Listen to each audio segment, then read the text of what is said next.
Good afternoon. Hello, hello, hello.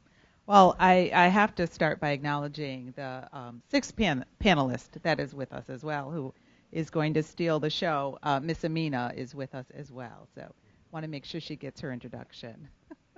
Thank you all for joining us. As was mentioned, I am Karen DuBois-Walton, and I serve as the president of Elm City Communities, which is the housing authority here in New Haven, and work every day in the space of trying to figure out how are we addressing what I am going to present to you today as a crisis around housing affordability and housing insecurity in our community.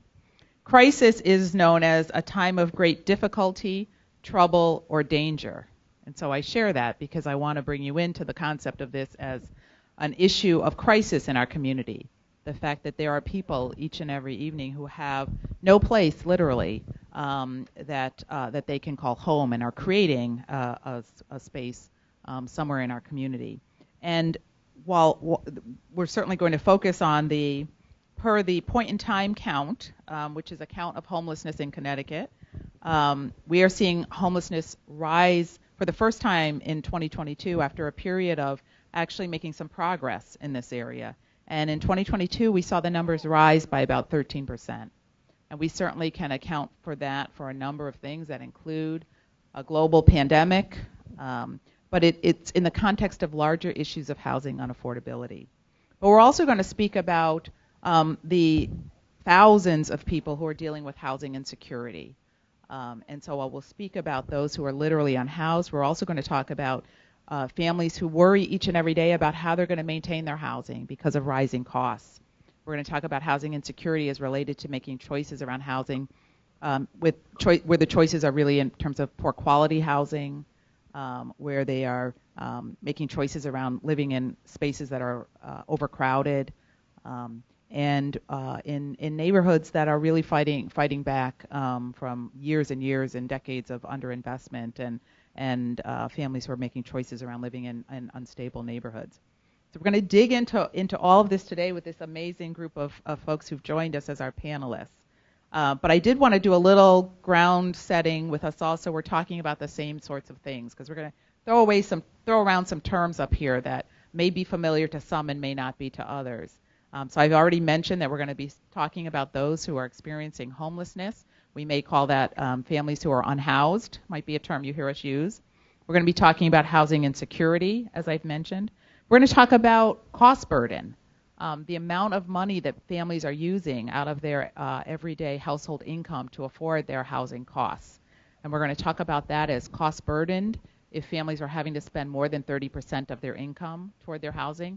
We're going to talk about that as severely cost burdened when families are actually paying 50% or more of their income toward their housing costs. We're certainly going to talk about some the racial inequities that families are experiencing within the system. And we're going to talk about this as related to issues of land use and zoning policy, related to issues of discrimination. We're going to talk about this as related to issues of housing underproduction and many, many others. So I want us to be on the same page about some of those terms. The point in time count has the number in Connecticut of unhoused families at around almost 3,000 families. The last count was 2,930 families. When you think about the housing insecurity numbers in this state, the Open Community Alliance estimates that there are 130,000 of our lowest income families who are housing insecure in our state right now. When we think about at the work I do every day, the Public Housing Authority for this community, we have over 40,000 families on the wait list right now. This is why we're calling this a crisis. This is a crisis because each and every day it's impacting families and the choices that they're able to make. Data Haven, a great resource here in New Haven, has released its 2023 Community Wellbeing Index. And its data shows that housing insecurity is impacting 35% of families all across our state. When we look at the greater New Haven region, that number is 39%. And when we look in New Haven City itself, that number is 51%. More than half of our families are neighbors right here in the city. And when you dig even farther into New Haven's lower income neighborhoods, Dixwell, New Hallville, The Hill, for example, That percent goes to 58% of families who are housing insecure. The cost burden, the amount that families are paying, 50% of families in the greater New Haven region are cost burdened. So that's not just the city, but our whole region, 50%. And that disproportionately is impacting Black and Latino families. And when we talk about that severe cost burden, 31% of Black and 25% of Latino families are experiencing severe cost burden. We have a crisis of housing affordability in our community right now. We have a crisis, and what I want you to walk away today with is understanding that crisis, but importantly knowing that there are things that we as a community can be doing about that, and things that this group of panelists each and every day are doing. So please join me in welcoming the folks who are going to lead us through this conversation today. Beginning with Aisha Bello, who is a board member at New Reach, which you're going to hear a lot more about. And Aisha is joined by the star of the show, Miss Amina, our 2-month-old member. Aisha brings to our conversation the lived experience of living with housing insecurity and navigating the system, and having moved to a place of housing stability and serving as a board member now on New Reach, an organization that helped her get to that point. Joined by Kellyann, the executive director of New Reach, the organization that provided such a lifeline. Antwan Nedd on the end, joining us. Antwan is a licensed clinical social worker at Yale New Haven Hospital, a place where the intersections of healthcare and crisis intersect with housing insecurity on an everyday basis, and you're going to hear from him about that. And Mr. Billy Bromage is with us as well, serving in the Yale Department of Psychiatry and a member of UACT, which you're going to hear from. This conversation was also helped to be shaped by Arthur Taylor, another person with lived experience in our community, a community activist who was unable to join us today, but I want to lift his name up and thank him for his contributions. So we're going to kick this off with a question to each of our panelists, and I'll begin, Aisha. I'm interested in hearing from each of you. If you could say more about your introduction, let people know what you want them to know about you, and then tell us, what does home mean to you? Hello. Again, my name is Aisha. I actually lived at Geller Commons in Hamden. It's one of New Reach's apartments. I was one of the first residents in 2016. If you go back further, I was in foster care for about 13 years. And after you age out, DCF pretty much cuts you off, like really quickly. And so one of my housing consultants from Marrakesh had actually helped me get into New Reach, where I finished my schooling at Southern, and I lived there for about 4 years. Then I decided to move on my own, and I became a board member after that. So before I was, I chaired the governance committee, and now I'm going to be the vice chair of the board of directors in New Reach. So I'm very grateful for Kellyann and New Reach for providing me a stable place to live. Geller Commons, even today, is probably my favorite apartment. It really was my first home that I've actually had. Coming in and out of group homes and foster care, nothing's really yours. So it was very nice to have something that I can call mine. And home means a safe and stable place. A place that I can call my own. A safe and stable place, mine. That's important, something that is mine. Thank you, Aisha. Kellyann, tell us about who you are, about yourself, and what does home mean to you? Sure, and thank you for inviting me here today, and just shout out to Aisha for her success. We helped along the way, but it was all her. My name is Kellyann Day, and I've been the executive director of New Reach here in New Haven for about 28 years. We're an organization that over the years has helped to implement different types of programs to eradicate homelessness. So we have prevention programs, crisis programs, and housing programs. And it's been my life's work, and I love it. And I'm glad to be here sharing the stage with Karen and Aisha and Billy and Antwan as well. And what home means to me is the same. It's safety, it's security, it's knowing that you have a place to lay your head, to have a meal, and that you feel safe. Absolutely. Thank you, Kellyann. Safety, security, knowing you have a place to lay your head. Billy, tell us about yourself. So I'm Billy Bromage. I work at the Yale Program for Recovery and Community Health. But today I'm kind of in the role, one of the things I do there is I'm an organizer with the Unhoused Activist Community Team. We've been going for just under a year now. It's a group of people who are unhoused activists and housed allies who are working together to improve sort of the day-to-day material conditions for people that are unhoused. We're hosted by Downtown Evening Soup Kitchen, allows us to meet there every once a week, and then we meet on the green for a community lunch once a week as well, and often do some sort of action to bring attention to what's going on with unhoused people, particularly people on the green. And I would say that home means to me very much the same, safety and security. And part of that, I think, is a place to sort of unwind, a place to fall apart a little bit if you need to at the end of the day that feels safe to do that. And also a place where you feel like you belong, where I feel like I belong. Thank you, Billy. Place to unwind and fall apart a little when you need to, right? In a safe space. Appreciate that. Thank you. Antwan, tell us who you are. Tell us about home. Hello, everyone. My name is Antwan Nedd. I have to say it slowly and pause in the middle because I'm a little bit high-strung, and I can speak really fast. And if I say my name really fast, it sounds like it's Antoinette. And I only use that on Fridays after 6. No, I'm joking. But I'm Antwan Nedd. I work as a licensed clinical social worker at Yale New Haven Hospital. I cover the emergency room, the adult emergency room, and pediatric, but I've since started working in a department called the HVIP. It's an acronym for Hospital Violence Intervention Prevention. And what we do is we provide resources for anyone who has been victimized by community violence and subsequently admitted to the hospital for medical attention. And we cover the entire healthcare system for Yale New Haven Hospital.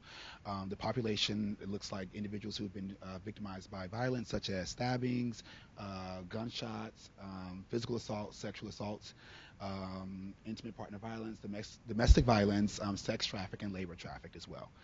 So, as you said, Karen, these individuals, 25% of the individuals in my population that I serve, my patient population, are individuals who don't have stable or adequate or safe housing, which leaves these individuals, places them at higher risk of being traumatized, victimized, and being very vulnerable.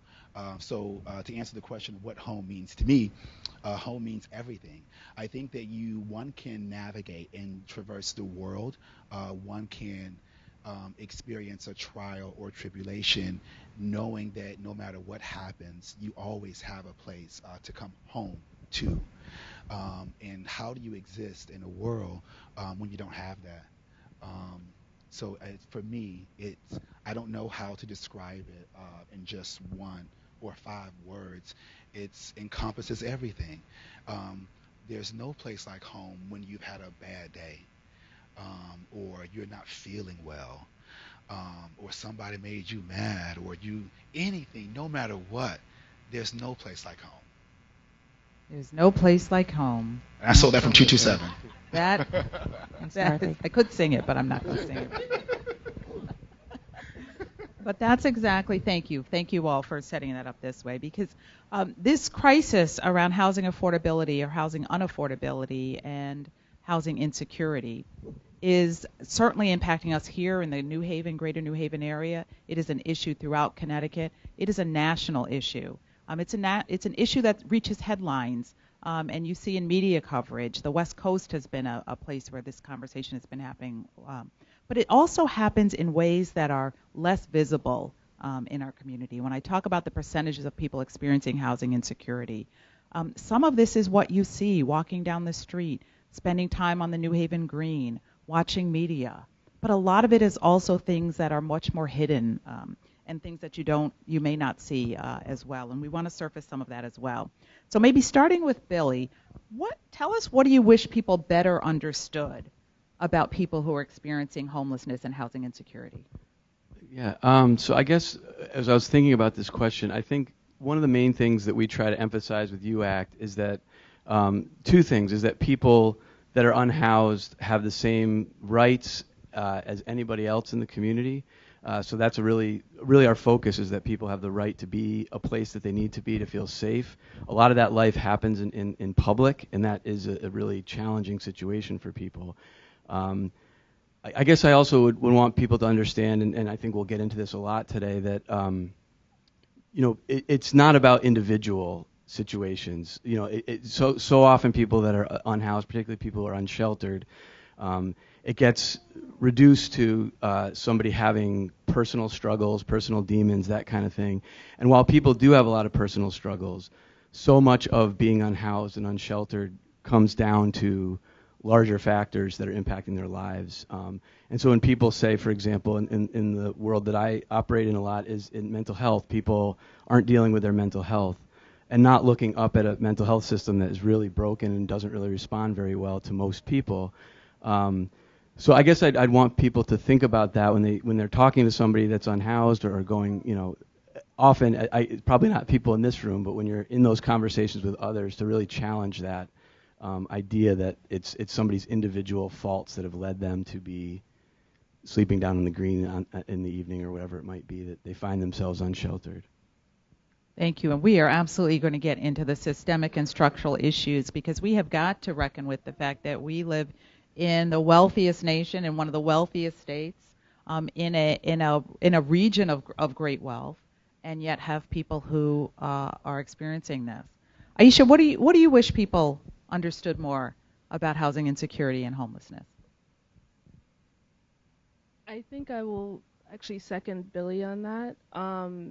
A lot of mental illness does play a part in those who are homeless. So when I interned at Legal Aid, New Haven Legal Assistance, and it has a huge housing unit because it started off with housing rights. And I had to do a paper, like a research paper, on our clients and how our attorneys help our clients and how they communicate legal terms to our clients. And what I realized is that it's not the fact that they have a lack of education, because a lot of the clients are impoverished. It's actually of mental illness.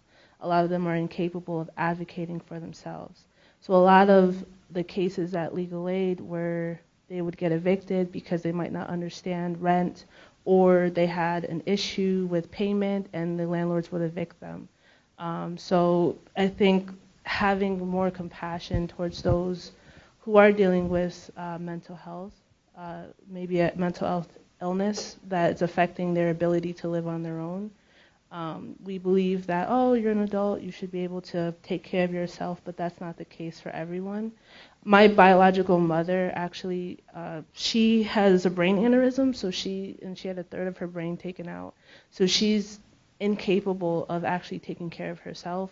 She's had a conservative before I was even born. And now she's in stable housing, but she doesn't live in the best area because she can't understand how to pay rent. She doesn't know how to. So someone does that for her, but she's lucky. Imagine all the people that we see on the green that are struggling. They don't know how to pay rent. They don't even know where they're at. So having compassion for those who are mentally ill, I think we just need to have a better understanding on that concept before we start judging people who have housing instability. Great, thank you, Aisha. And I want to bring Kellyann. I want to bring you into this as well, and welcome your thoughts on that question. But I also want to bring us to this notion that as a state, we had been making some progress on this issue, and we had actually led the country in some ways around things like ending homelessness for our veteran population, and was one of the first states to get to what's considered zero. But I want to help people understand, what does that mean to set a goal of ending homelessness?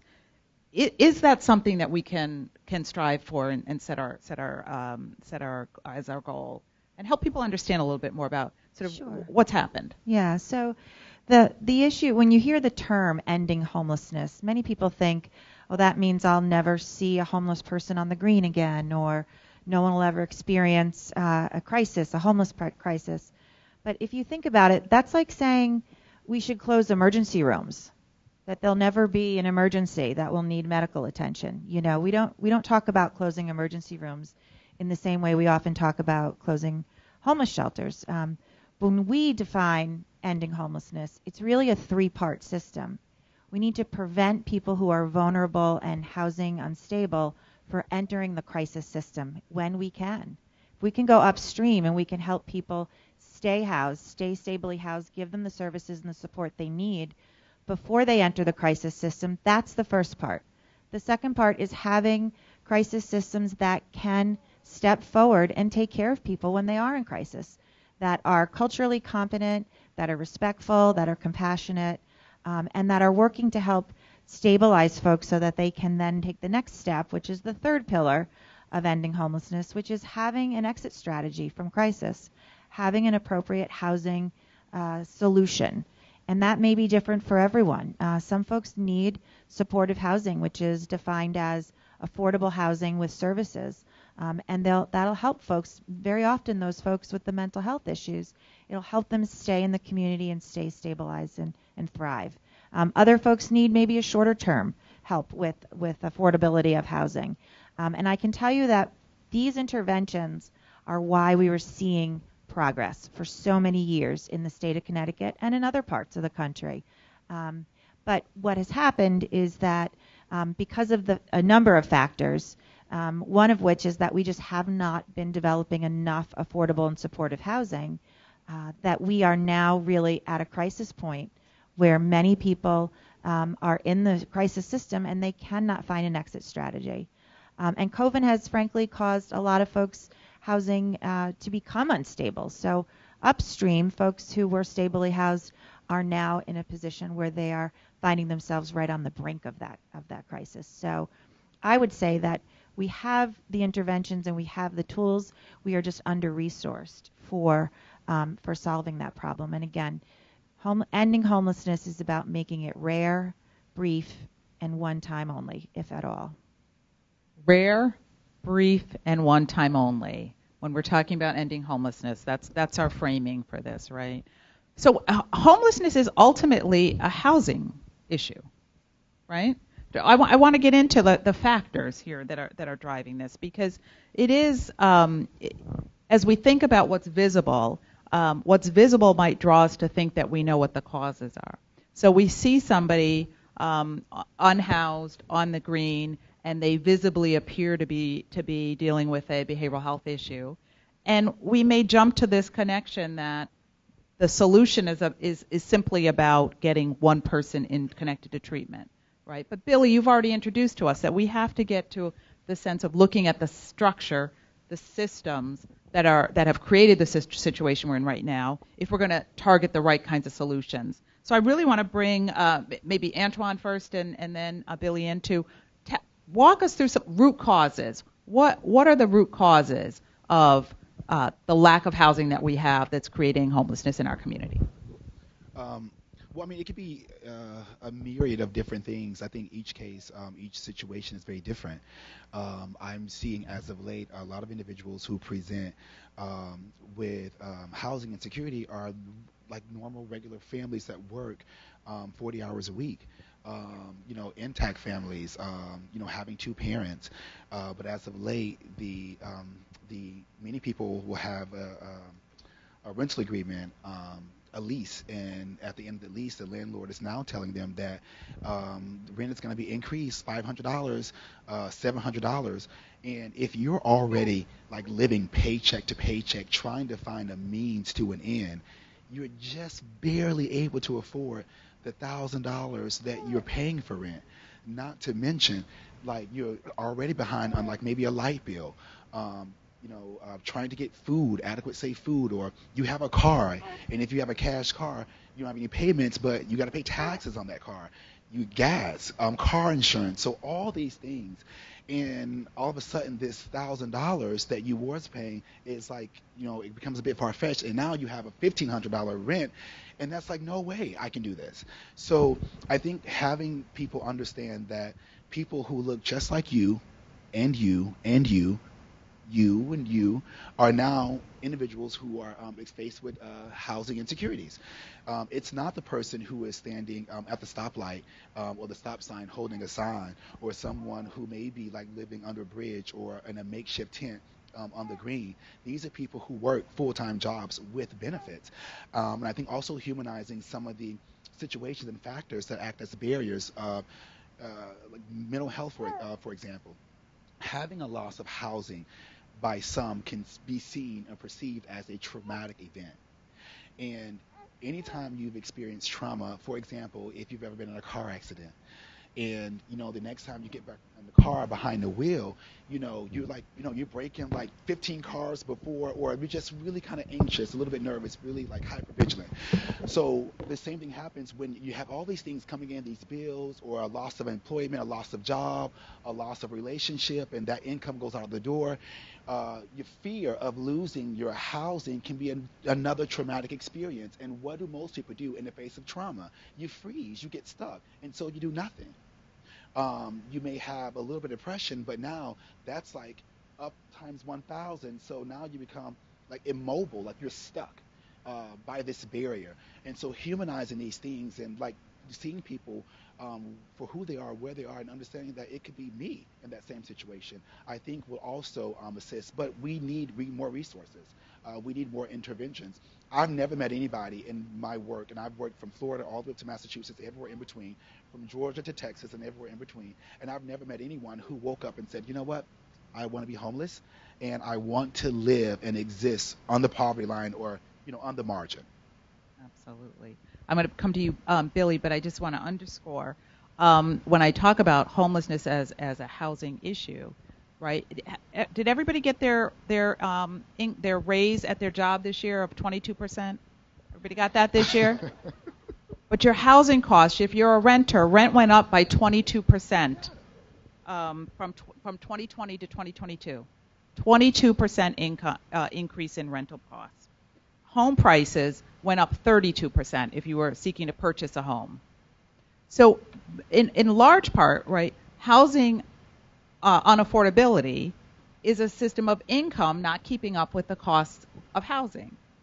And your supply and demand will tell you that costs go up, right, when the supply is not meeting what the demand is out there. So we have a real issue that affects our community broadly, that is destabilizing housing and creating housing insecurity, that is layered on top of the kinds of challenges that people are experiencing in our most vulnerable populations.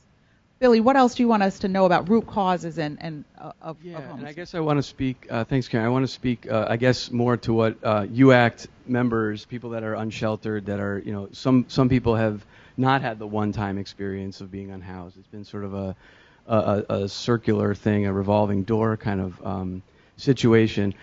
One thing that a number of leaders in UACT have experienced is the lack of affordable or housing stock at all. That would be within sort of the affordable range in New Haven. We've had a number of people who have had vouchers that they could use to pay pretty much the entire rent, but can't actually find a place to use that voucher. So they're up against this sort of looming deadline where at the end of it, there's nowhere to go because. So I think that's a big one. I think also it's the day-to-day, experience of all that one has to go through to maintain their life when they're out on the streets. Like a number of our members have jobs and have lost jobs sometimes because they can't bring their possessions with them. They have nowhere safe to bring the bag that's got their ID, maybe some old family photos that they've been really caring for and really trying to secure for against all odds for a long time. And that kind of thing, or having a third shift job, maybe, or a second shift job that ends at a restaurant, for example, and then you have no place to go take a shower. You can't get into the shelter. There's no public place to take a shower, so you can't then show up for an appointment, say, with somebody that is helping you with getting things in order for benefits or to look at an apartment because you don't want to show up smelling like the restaurant from the night before. So sometimes it's these really very basic things, or they seem basic for people that maybe have a home and a place to do these things, but really as a community we haven't really wrapped our heads around how do we make sure that those very basic things can be met for people so that when they go out and try to pursue things like have a job and try to maintain that job and try to get stable enough to be able to then afford that apartment, we just haven't done a good enough job with securing that kind of thing. I think it's really important that people understand and walk away with a clear understanding of how the system works. Particularly if we're going to get folks to advocate for ways to support the system and improve the system. So I'm going to open this up really to anybody. Help people understand if somebody is experiencing housing insecurity and is homeless. How does one enter the system? What are the steps in the system, and how do you ultimately hope to get to perhaps a voucher? And how do you make that voucher then work? And why isn't that the golden ticket? Why doesn't that solve everything? Help us understand the system better. Yeah, I would say that what's happening right now is that more people are getting evicted. So the prices have gone up, and families are being destabilized, households are being destabilized, and more folks are entering the system. And just for example, 90% of landlords who are evicting have lawyers. About 2% of tenants have lawyers. So they're at a disadvantage right away, even to try to defend themselves before they fall into that crisis. But once they are in that crisis, as Billy said, we have folks at our shelters, Life Haven families, Martha's Place Women, that have vouchers, that have worked with caseworkers, that have partnered with the Housing Authority to be able to locate vouchers, and we don't have units that are available. Or there are units available that have been purchased and been by big corporations around the city that now have $75 application fees that are non-refundable. And if you don't have a certain credit score, usually over 700, then you're not going to be approved for that. So we have families and households that are applying for housing all over the city that are being denied housing because their credit score isn't where the corporate entities think it should be. So that's another part of the system that's just keeping people down. And so if someone is literally unhoused right now, do they pick up the phone and call New Reach? Is that how they get in? Yeah, they pick up the phone and they call 211. So a number of years ago, HUD has really asked all of the providers across the country to put together what's called a coordinated access network. And so it was a great idea, and it is a better system, although it is under-resourced as well. So folks do get stuck, but you call 211. You talk about what your situation is, where you're homeless, when you're going to be homeless, if you're imminently homeless tonight, and then you will be referred to one of the 7 coordinated access networks around the state of Connecticut. And then the caseworkers and the diversion workers will jump in. They'll assess where you are. They will see if there's an open unit for you in the shelter system. They will see if there's maybe some resources that can be given that can help you avoid going into the shelter altogether. That's what we call diversion. So we have diversion programs. But the reality is we do not have enough shelter beds for individuals, and we do not have enough shelter units for families for the need. We are seeing the need increase.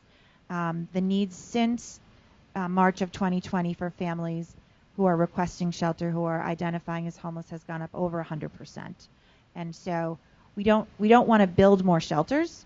However, we don't have safe spaces for people who are in crisis right now. So the 211 system was set up to help people kind of problem solve. Is there some way we can keep you out of that system?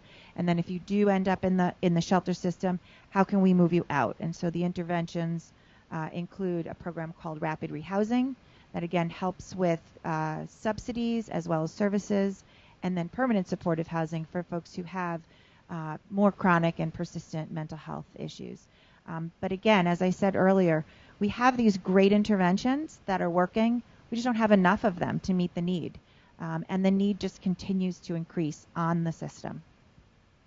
And Antwan, I'm guessing the hospital emergency rooms are a place where people land where the issue is really not having a place to live, but end up backed up in EDs for a period of time as well. Oh, absolutely. So what we try to do is, like, so being at the hospital, the emergency room is one of those places like a beacon of hope. If everything else closes, during COVID it did, the emergency room remained open. So it's one of those things that's 24 hours a day, 7 days a week.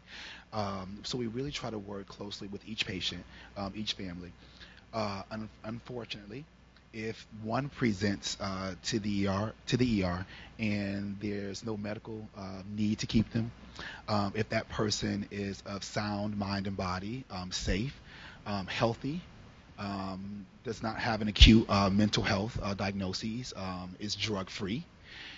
If there is no space available after the CANS assessment, then there is no place for that person to go. However, if the person was medically complex but did not require further medical attention, we have a wonderful relationship with Columbus House for, I think it's 10-bed unit for like a medical respite.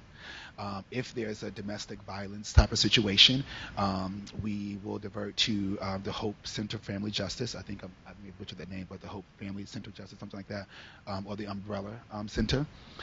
If there's a substance abuse issue or challenge that's ongoing and active, we can get housing through that type of treatment facility. So we really try to figure out the best way to help individuals and families by utilizing every system at the local and state level that we can. Unfortunately, it's not 100%. I had a family where the father was victimized by community violence several months ago. Mom, dad, two children. Nobody had acute mental health diagnoses, no active drug use, no history of incarceration. Just working, trying to make it, and they were living in their car. There was nothing available. They were kind of like on a waiting list. So those are the individuals that are really, impacted directly, and they're the ones that working every single day. Would be, I don't know what you would call it, but just the ones who are not having an acute mental health diagnosis, no active substance use, no history of domestic violence. Just housing insecure. I would even say that we've experienced that even with some of the folks that actually work for the social service organizations. One of the issues is that, many folks who go into this field are people of color, women, and we're not valued for the work that we're doing with the vulnerable population, and so they're not paid adequately. So we have families who are working even within our own, service population that can't afford their own housing, and it's really quite a struggle because we do not have enough shelters. It's a new face. Yeah, it is a new face. The face of you and me. You look to your left and look to your right. It's a colleague in need. So we've mentioned, and I'd love for Billy and Aisha if you could jump in on this one, because we've mentioned a few times now the visible signs of people who are experiencing housing insecurity and homelessness. That pop up oftentimes on the local or national news around an encampment, and often around criticism of the government's role in trying to remove an encampment. So encampment is a community created by people who are experiencing homelessness. That is outdoor living, constructed often under a bridge, behind a store. Most recently in New Haven, on the edge of a sort of soccer field area, where people have created community. Help our audience understand encampment living, and what draws folks to end up there. Yeah, no problem. So I actually have a friend who lives in an encampment, like behind a Lowe's in Milford, and he likes it. He's been slowly constructing his own little hut, and they have their own rules. They have their own little society, and I've come across some encampments as well. I think the act of clearing them is actually inhumane, because had our city tried to build more shelters or use spaces such as abandoned buildings that they could really turn into a shelter, or adequately try to help these people out, there wouldn't be these encampments. I think the clearing of encampments is just a way for the city to try to make itself look good.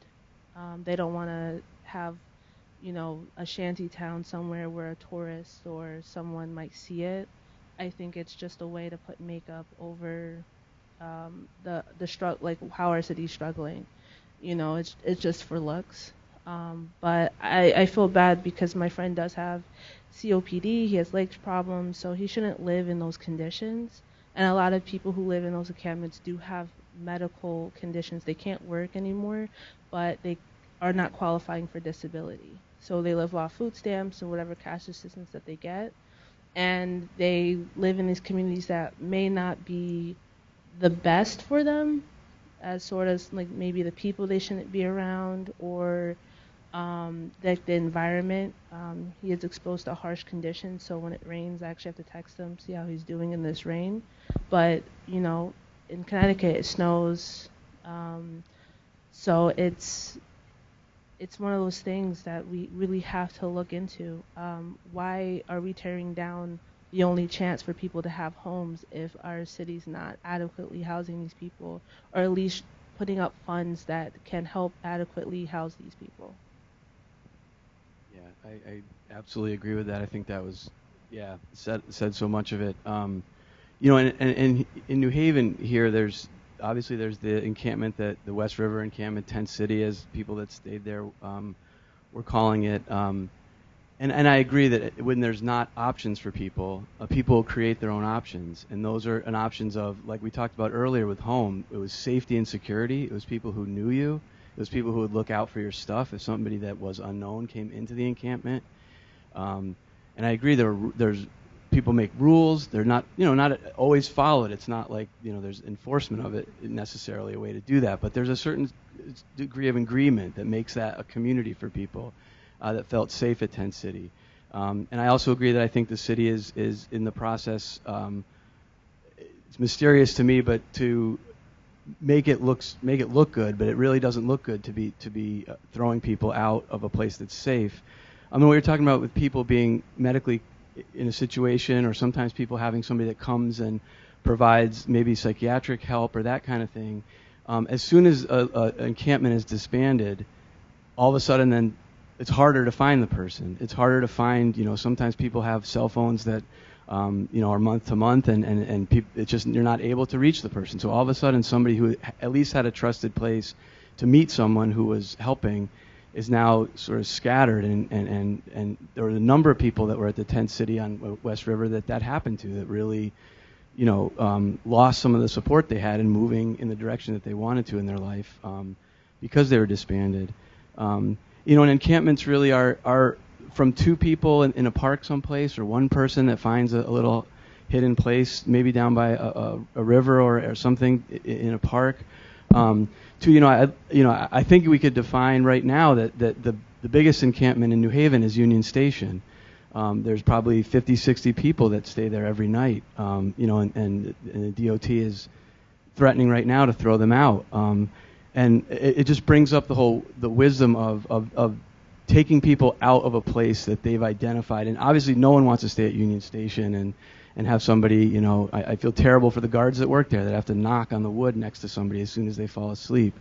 But until we have some more solution for that, until there's, as Kellyann said, there's not enough places to be, there's not enough apartments to be, and until we have that, I think as a community we have to, and this is really UAC's stance, is we have to not throw people out from places they've found until we've got something else. And as hard as that is to stomach, for some people, without having a vision for what might happen, taking people out from somewhere where they feel safe, where they have people looking out for them, and they can count on, I think is I'd say it borders on sort of criminal, to be honest. Well, I really want us to get into this notion of what does it mean for us to be in this New Haven region, in the state of Connecticut, in the country of the United States, a country with such wealth. And what does it mean for us to tolerate the fact that there are people who live without housing? Does life, liberty, and the pursuit of happiness, does that include a right to housing? Is housing a human right, Antwan? I would say that it is. I mean, if we have a right to vote, a right to bear arms, or what have you, in America, one should have a right to have adequate and safe housing. I think that I know that we are one of the richest nations in the world. And it's really interesting, and not to make this a political thing, because I'm not a politician, but I think that we do a remarkable job as a country about finding resources to help people, particularly so internationally when things are huge and when it's a crisis. But we don't do the best job of cleaning up things that are in our own house at our doorstep. So I didn't go to undergrad or graduate school to have a degree in finance or like world peace.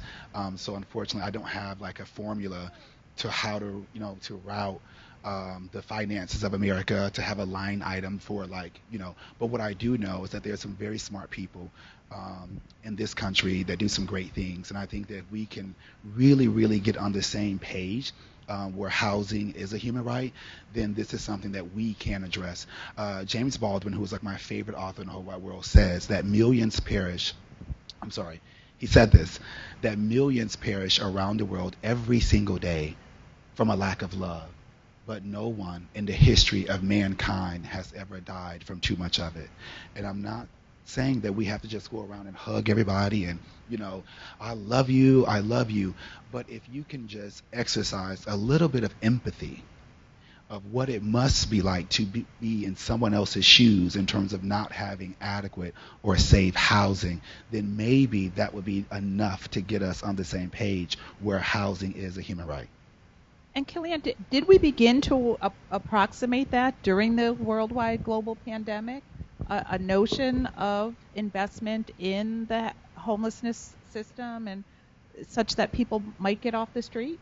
Yeah, actually there was the COVID dollars, and the CARES Act dollars actually brought millions of dollars into the state and the city. I think that to be quite honest, they weren't prepared to really accept that money and figure out a way to get it out quickly.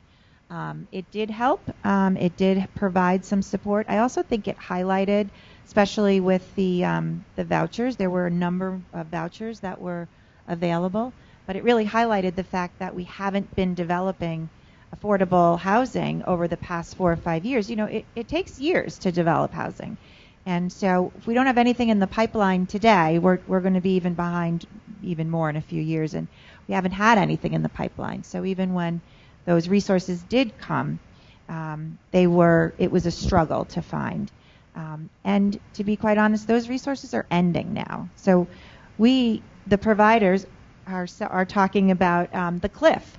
So many of the resources that were provided that have helped us support this population of folks in need are going to be going away, and they're going to be ending. Okay, I'm watching my time. I try to pack a lot into 60 minutes here, and I actually want to give you all a chance. Also, if you've got questions, so if you have something you want to ask, start to formulate that as well. But we cannot have this rich conversation and help people understand the crisis level that we're facing right now without getting into what should we be doing, right? What can be done, and how can we unleash this wonderful audience out to do some of the right things to address the fact that we've been underproducing housing for decades, to address the land use policies that are allowing so many places to say no to housing, that address the underinvestment in the programs that we know work, that address the underinvestment in the system itself that is trying to provide the services to families, that is addressing the kinds of behavioral health service system needs that we have. So I want to give you each an opportunity to say what's something you want people to leave here knowing that they could rally around, raise their voice around, and help to move this issue forward. I'll start with Kellyann. I would say that there has been a bill at the state legislature for a number of years to make housing a human right, and the right to housing, and it has not passed. So I would say everyone should contact their legislature and see how they're feeling about that. Thank you. Aisha, what would you like folks to know they could go out and do or get behind or rally around? I was actually going to say the same thing that Kellyann was going to say.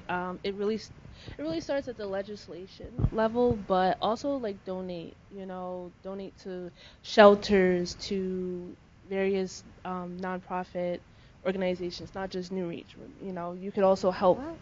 Also New Reach, but not only New Reach. But even just donating to New Haven Legal Assistance, who is fighting hard against landlords with unfair evictions, and other standards. Because right now I think the laws now favor landlords way more than the tenants. But also raising awareness. I mean, you could also do something yourself. Get a table outside, put out blankets, send like canned food to shelters. There's so many little things that we can do every day to actually assist, those without homes and stability. Billy? Okay. Thanks. I would, agree with the legislation about housing as a human right, and as well, there's as people might know and followed in the news a few years ago, there was a homeless bill of rights that was endorsed by the Board of Alders. But I guess what I would say is to attend the meetings of the Board of Alders and get out there, because I think these kinds of plans can get put in place and have very little teeth because there's nobody kind of watching the implementation phase and demanding that the good press and all that kind of thing of passing something like this actually gets implemented and actually protects the rights of people who are supposed to be protected by that. And then I would just put in a shameless plug for UACT, that you contact the mayor, and that one of our main demands is that nobody be removed from public land in New Haven until options are for them to be put somewhere safe. So not demolishing the tent villages, not kicking people out of Union Station until there's somewhere else for people to go that's safe. And I just want to add, to piggyback off of what everybody else said really quickly, that there is something that you can do. Even though it may be really, really small, sometimes the small things at first have a huge impact much later. There was some legislation that was voted on a few weeks ago regarding tenant rights in the state of Connecticut, like capping what landlords can increase and so forth. So I'm not certain if it passed, but again, things are happening. So don't be overwhelmed. We're just, you can join the good fight. We're still out here fighting. Thank you. Now, for every one of the data points that I have shared today, or any of the issues that have been discussed today, where we've talked about that at the regional level or the city level, the impacts on more marginalized communities are that much worse, are disproportionately worse. So the impact on Black residents, the impact on Latino, Latina residents, the impact on the LGBT community, young people who have left their household, who are often also young LGBT members, also disproportionately impacted in the homelessness numbers.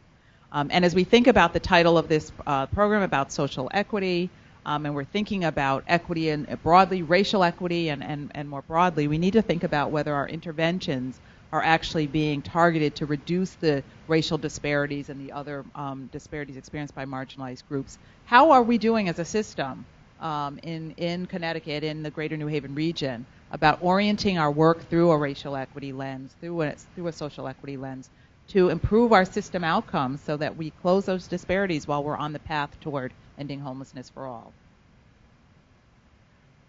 I think that it's a movement that's being talked about, which is excellent. I think we have a long way to go. I think we're in the process. We are making some progress. I think that there needs to be more listening, more true collaboration on the city level and the state level. And I would also say let's not forget about our federal partners as well. The HUD budget is 4% of the overall budget for our entire country. So every day there's talk of housing and homeless issues in the paper and on television, and yet 4% is what our federal government invests in housing and urban development. So and there needs to be true partnership and equity. We need to really be hearing from folks like Aisha, people in the UACT. They need to be at the table. We need to be talking about solutions that work and giving everyone an opportunity to participate. And we need to really confront and face the fact that we have some very racist policies, zoning policies, that we haven't faced. We haven't faced those facts, and we have to face those if we're going to make any movement on this. Thank you. I couldn't let this panel close without a plug around land use reform and zoning, so thank you for bringing that in. But a huge driver of why very little housing is built in this state is because of exclusionary land use policies that allow the majority of communities in our state to say no to multifamily, no to smaller housing development, no to the kinds of building that would create more supply and supply it at more affordable rates. So thank you, panel. I want to see what wisdom is out in our audience as well. Are there questions? There's a question right up front. I think there's going to be a mic coming to you. We've got time for a couple. Thank you, panel, for this really important topic. My question deals with the cause, the root systemic cause of the problem. And what I do know is that the population of Connecticut has not been growing. In fact, for quite a few years it was shrinking slightly, and yet the cost of housing is going up.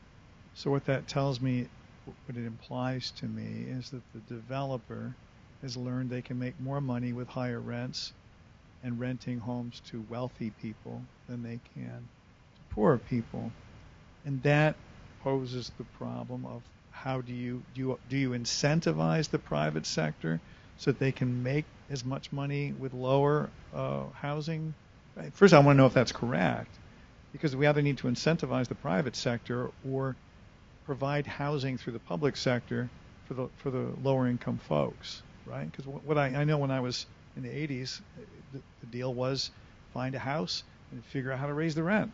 Buy a house and it's getting $800 a month. See if you can put some paint on there and make a change and get $1,000. You just made money, right? And that's the way our system's designed. That's a systemic problem. So it seems to me that if the population's going down, so I want to see if my analysis is correct, and how do we provide housing? How do we get people to actually build affordable housing? Yeah, so I know for New Haven, New Haven area, since the pandemic, a lot of people from New York and out of state have been coming here. So because their income is way higher, they still get New York income. Landlords have been trying to increase that. So someone from New York makes $3,000 a month, which is more than the $12,000 to $2,000 that an average Connecticut person makes. They're going to raise the rent to $1,500 because to a New Yorker that's nothing, right? But to us that's over 40 hours a week. And so you do have people leaving New Haven, but you also have a lot of people from a higher income bracket coming in. But I do know when I was trying to move this year, last year, there was zero capacity. It was high capacity. There was no apartments available. And then when I looked again, all these apartments popped up, and they were actually affordable, but you have to have 750 credit. You can't have pets. You can't have this. You have to have that. You have to make 3 times the rent. And so now you have affordable apartments because now the landlords know, no one's coming in, so we have to sell these, we have to rent out these spaces. But now we're going to put requirements. Who can make 3 times the rent if you're working a regular job, but the apartment's $1,200? So if I'm making $2,000, I can make that rent. It'll be tight, but my expenses aren't that terrible. But they want me to make way more than that, which is impossible. And so that's from my personal experience that I've actually seen, and especially in New Haven. I think your personal experience is spot on, right? So where is population shrinking in Connecticut? It's in the suburban towns. Where is population growing? It's in places like New Haven, Stamford. Those are also the places where housing is being built, right? Population, so more housing, more people are coming there. Places that aren't building housing, you're seeing the population age, and new people not able to buy into those communities because of the escalated prices. So there are, I think you've got to look at submarkets, one, in terms of understanding where population growth is happening and not. You mentioned the vacancy rate. New Haven has an incredibly low vacancy rate, right? So there's incredible competition for the units that are there. And who loses out when there's great competition? Folks with the greater need, right, who have less to spend, right? Even the voucher participant is at a disadvantage going after that apartment, although they can afford it and they're going to get a steady stream of income. I've got somebody standing in front of me as a landlord. I got 2 people to choose from. One who's got their money right up front, they're ready to move in tomorrow. The other one who says, I've got my voucher, Here's a packet of paperwork to fill out. Somebody's going to come inspect your unit. I got to make sure your taxes are paid. The landlord naturally is going to go with the easier way to go, right, and the perceived easier. So there are a lot of disadvantages also in a really tight market. There are a lot of things in a really tight market that disadvantage your folks who have more limited means in that market. I also forgot to mention that the applications have gotten even worse. So me and my fiance probably spent over $100 on this applications. And a lot of times we'll put the application in, it's already been rented. So it's almost like a scam, right? They're just putting up apartment. They already picked who they want, but they're still going to keep it open because they want the application fees as well. And so even the application fees are telling, because if someone can't afford a $50 application fee, then do I want you to come to my, rent out apartment that you can't? Exactly. So it's discrimination on the economic level as well. Yeah, absolutely. I'm seeing my clock up there. I know I'm out of time. Please join me in thanking this amazing panel. I hope that you leave here with a feeling that this is a housing crisis that's experienced here in this community, across our state and across the nation. I hope that you leave here feeling empowered to want to raise your voice and get in the struggle with us and ensure that the folks who are doing this work can get compensated appropriately for the work that they're doing, that the effort that we need to all be doing to make these systems work better so that it is not so arduous to try to get somebody into housing occurs, and that we all are in the fight to increase the housing production in our communities such that people can have a choice of where they might want to live. Thank you to the International Festival of Arts and Ideas for this opportunity, and thank you all for being here. And thank you, Karen, for doing a great job. Thank you, Karen.